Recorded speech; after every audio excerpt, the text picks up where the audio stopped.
রাজধানীতে হরতালের প্রতিবাদে মিছিল সমাবেশ করে আওয়ামী লীগ ও সহযোগী সংগঠনের নেতাকর্মীরা। সকাল থেকেই হরতাল বিরোধী মিছিল নিয়ে দলীয় কার্যালয়ে আসতে থাকে তারা।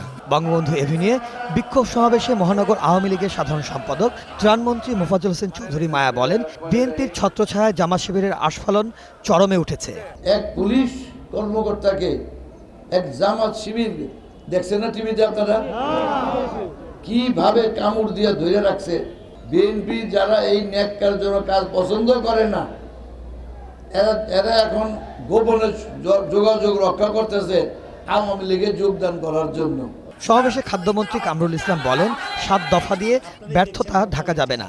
আপনি যেমন 7টি শর্ত দিয়েছেন, আমাদেরও একটি শর্ত আছে, আপনার বেয়াদব সন্তানের কথাবার্তা বন্ধ করতে হবে, ক্ষমা প্রার্থনা করতে হবে আপনাকে, তাহলেই শান্তিপূর্ণ সমাবেশ, শান্তিপূর্ণ কর্মসূচি পালন করতে পারবেন।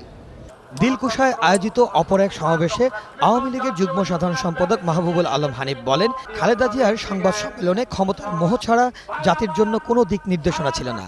আজকে যে আলোচনায় বসতে চান, তাহলে গত বছর কেন আলোচনায় বসেন নাই?